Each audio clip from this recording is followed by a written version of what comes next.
Ganjar di dalam pertemuan itu diberi pesan agar menjaga soal kebersamaan nasionalis religius. Ganjar saya yakin dan plus Bu Mega saya yakin akan mempertimbangkan betul hasil pertemuan yang dilakukan di Sarang. Ini hanya opini arus bawah, opini dari masyarakat kebanyakan.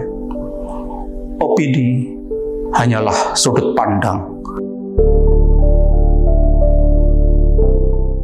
Assalamualaikum warahmatullahi wabarakatuh. Salam sejahtera untuk kita semua.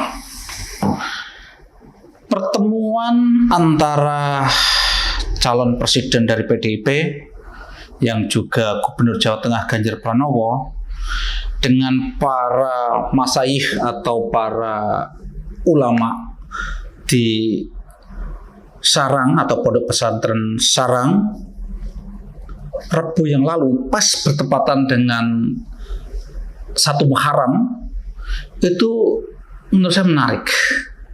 Memang pertemuan itu, acara itu tidak terlalu terekspos, tidak terlalu banyak orang yang membahasnya. Tapi justru karena itu saya anggap itu menarik. Karena acara itu memang sengaja tidak dikemas menjadi acara yang seremonial besar sehingga itu menjadi sorotan publik. Nah, justru tidak ramai itu menurut saya esensinya menjadi lebih menarik. Pertemuan itu sendiri itu digelar di ruang tamu kediaman Mbah Mun atau Kiai Haji Maimun Juber yang sekarang sudah wafat. Beliau masih meninggalkan rumah yang sekarang ditenggali oleh salah satu putranya. Nah, pertemuan itu digelar di situ. Dan yang hadir itu banyak sekali tokoh-tokoh atau ulama-ulama yang ya levelnya level kelas mahaguru lah. Di situ diceritakan ada Gus Mus Rawuh, ada Gus Baha, ada Kiai Haji Khalwani dari Purworejo dan banyak kiai-kiai yang di situ dikatakan kan pertemuan atau silaturahmi masyayikh dan Habib se-Indonesia dengan Ganjar. Nah, saya pikir ini menjadi salah satu poin penting dalam konteks pencapresan Ganjar ya. Dia bertemu dengan ulama-ulama yang selama ini dikenal tidak terlalu berpolitik ya. Ulama-ulama NU yang selama ini tidak terlalu berpolitik, dan pertemuan ini dikemas bukan untuk konsumsi publikasi yang besar, tapi hanya pertemuan biasa. Tapi saya pikir justru pertemuan yang seperti ini akan intensif.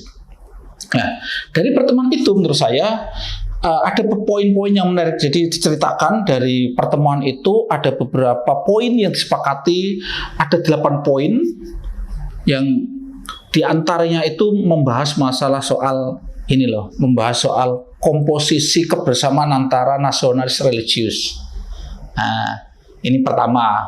Kemudian ada masalah-masalah hubungan komunikasi yang minta dijaga dengan baik, tetap dijaga dengan baik. Terus masalah kelanjutan membangun IKN itu bagaimana para ulama minta agar IKN tidak hanya fisiknya tapi bagaimana harus dibangun lingkungan sosialnya nanti, dan juga ada soal bagaimana radikalisme harus ditangani serius karena itu menyebarkan nama agama dan seterusnya. Ada 8 intinya. Jadi saya akan menyoroti soal pesan yang pertama tadi. Ganjar di dalam pertemuan itu diberi pesan agar menjaga soal kebersamaan nasionalis religius. Kalau selama ini kita berkali-kali membahas bahwa Ganjar itu yang dicalonkan oleh PDIP itu adalah representasi dari nasionalis, maka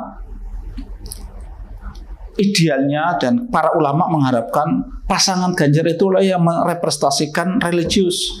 Dan memang selama memimpin Jawa Tengah, Ganjar itu sudah mewujudkan itu, yaitu Ganjar sebagai gubernur dan wakilnya adalah Tat Yasin, putranya Mbah Mun yang merepresentasikan religius. Dan di sini dikatakan di dalam pernyataan atau kesepakatan 8 poin itu bahwa apa yang terjadi di Jawa Tengah yang sudah berjalan baik di Jawa Tengah itu diharapkan bisa dilanjutkan untuk level yang lebih tinggi, yaitu level nasional. Ini tentu sangat nyambung, sangat sesuai dengan pesan yang dulu berkali-kali dipesankan oleh Mbah Mun. Jadi Mbah Mun itu selalu memesankan bahwa Indonesia ini harus dijaga komposisi nasionalis religius, harus selalu berjalan saling melengkapi antara nasionalis dan religius. Istilah nasionalis religius itu kan dulu Mbah Mun yang banyak menyampaikan masalah itu. Dan ini pertemuan itu menarik karena dilakukan atau diadakan di ruang tamu kediamannya Mbah Mun.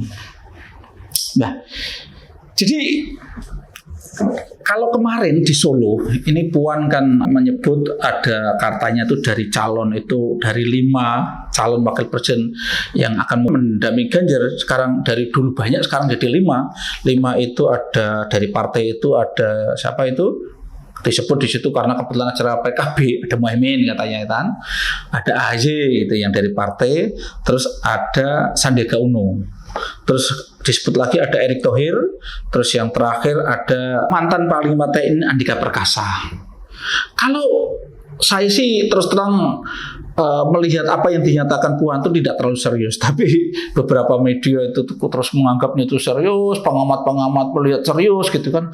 Nah, saya tidak terlalu serius. Kayaknya bernama Muhaimin itu saya pikir ya basa-basi aja karena acaranya di acara PKB, terus AHY itu disebut-sebut tuh saya yakin juga tidak serius gitu ya. Ya nggak tahu lah nanti siapa tahu, tapi perjalanan masih panjang. Tapi saya masih berkeyakinan bahwa nanti apalagi dengan tambahan tadi pesan dari para ulama ini agar tetap menjaga kombinasi nasional religius. Ini saya yakin ini akan menjadi pegangan bagi Ganjar. Karena yang kalau kita lihat ya, selama memerintah Jawa Tengah pun itu Ganjar dan Tat Yassin itu kan nampak baik-baik saja. Kalau di berbagai daerah itu kan biasanya antara gubernur dan wakilnya, antara bupati dan wakilnya itu kan sering tidak akur gitu kan. Bahkan di beberapa daerah itu sampai wakilnya itu mengundurkan diri gitu kan. Kadang malah bupati dan wakilnya nggak sapa-sapaan gitu kan. Tapi di Jawa itu kan nggak akur, antara Ganjar dan Tat Yassin itu akur. Bagaimana Tat Yassin banyak menghandle hal-hal yang kaitannya dengan sosial kemasyarakatan, keagamaan. Ganjar hal-hal yang sebetulnya tentu secara umum karena dia sebagai gubernur. Nah, itu saya yakin akan menjadi pegangan bagi Ganjar. Dan kalau bicara kedekatan dengan NU, memang Ganjar ini memiliki kedekatan yang cukup erat, cukup dekat.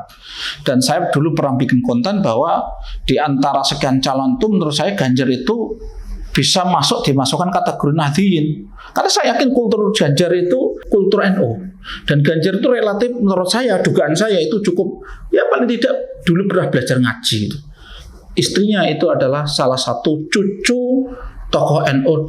Ini saya anggap pertemuan ini menjadi menguatkan itu lagi. Dan saya yakin Ganjar ketika berada di lingkungan masyayikh tadi, para ulama itu, saya pikir dia tidak canggung dan itu sangat homey, saya pikir sangat familiar Ganjar di tengah-tengah lingkungan itu. Jadi komposisi nasionalis religius itu saya yakin akan diperhatikan betul. Dan saya juga meyakini Bu Mega sebagai pemegang otoritas ya, pemegang otoritas pengambil keputusan soal presiden dan wakil presiden yang diusung PDIP itu saya yakin sekian persen mendekati 100% itu masih berpegang pada itu. Apalagi kalau kita ingat cerita itu kan Mbah Mun itu kan sedo atau wafat itu kan pas beliau menunaikan ibadah haji. Nah, sebelum beliau itu berangkat haji itu Mbah Mun menyempatkan bertemu dengan Mega. Dan selalu yang dipesankan oleh Mbah Mun adalah agar Indonesia ini menjaga soal komposisi nasionalis religius, dan itu saya yakin akan dijadikan pegangan betul. Dan yang sudah banyak diketahui juga ya, selain menitipkan pesan itu, Mbah Mun itu pernah menitipkan doa, yang doanya itu agar Prabowo itu dan Jokowi itu dilembutkan hatinya dan mereka bersama. Nyatanya doanya Mbah Mun itu terkabul. Prabowo dan Jokowi menjadi tidak berhadapan-hadapan, bahkan dalam konteks Pilpres saat ini itu Prabowo menjadi orang yang selalu nempel Jokowi. Kemarin di Malang kunjungan di Pindad itu sampai begitu, ya saya nggak tahu ini sengaja atau tidak gitu kan. Kayaknya itu memang luar biasa di branding oleh kubu Prabowo, karena di situ Prabowo itu nyeber mobil gitu, di sampingnya ada Erik dan Jokowi di belakangnya. Ini kan di branding bahwa seakan-akan Jokowi itu sekarang mempick up atau mendukung Prabowo. Itu nantilah kita tunggu itu nanti bagaimana perkembangan. Tapi intinya doa Mbah Mun itu menjadi, kita buktikan bahwa doa Mbah Mun terkabul. Dulu kan Gus Bak sendiri mengatakan agak aneh gitu ya, gak masuk akal doa itu. Tapi Mbah Mun itu kita yakin orang yang punya keikhlasan luar biasa, orang yang selama ini juga kita yakin orang yang sangat dekat dengan Allah, sehingga doanya makbul. Dan terkait dengan nasional religius itu, saya yakin Mbah Mun mengungkapkan itu, mewacanakan itu dengan penglihatan mata hatinya yang tajam. Dan saya yakin Mega yang sudah cukup senior, dia sebagai salah satu politisi di Indonesia yang sudah cukup matang, sangat matang terus dibanding politisi yang lain, partai yang lain, itu Mega sangat matang. Saya yakin akan mempertimbangkan itu. Sehingga ketika Puan Maharani di Solo itu menguapkan nama-nama itu, saya yakin tidak hanya sebatas itu. Masih saya melihat ada peluang nama-nama di luar itu. Entah siapa, kita nggak tahu lah. Bisa jadi ya Nazaruddin Umar masuk, bisa jadi Tuan Guru Bajang masuk gitu. Karena memang orang-orang itu kan merepresentasikan bagaimana mereka itu memang orang yang kategorinya itu tidak hanya sekedar tokoh Islam, tapi betul-betul ulama, orang yang memang menguasai dalam bidang keagamaan gitu loh. Nah, kita nggak tahu, tapi intinya di dalam konten ini saya melihat bahwa pertemuan para ulama senior di Pondok Pesantren Sarang ini menurut saya memiliki makna cukup strategis. Ini saya yakin akan banyak mempengaruhi perjalanan Ganjar ke depan. Ganjar saya yakin, dan plus Bu Mega saya yakin akan mempertimbangkan betul hasil pertemuan yang dilakukan di Sarang, yang tadi saya katakan itu diadakan bukan dengan seremonial yang besar, dengan publikasi yang besar, justru itu dilakukan dengan kesannya diam-diam, tidak banyak yang tahu, diadakan di hari tanggal merah, di hari libur, tidak banyak yang mengekspos kegiatan itu, tapi justru menurut saya itu memiliki makna yang cukup penting dalam mempengaruhi perjalanan Ganjar ke depan. Kita tunggu saja, perjalanan politik ini masih panjang dan wacana-wacana selalu akan bermunculan, dan itu menarik untuk kita amati. Cuma saya yakin komposisi nasional religius itu nanti akan menjadi kenyataan. Cukup sekian. Assalamualaikum warahmatullahi wabarakatuh.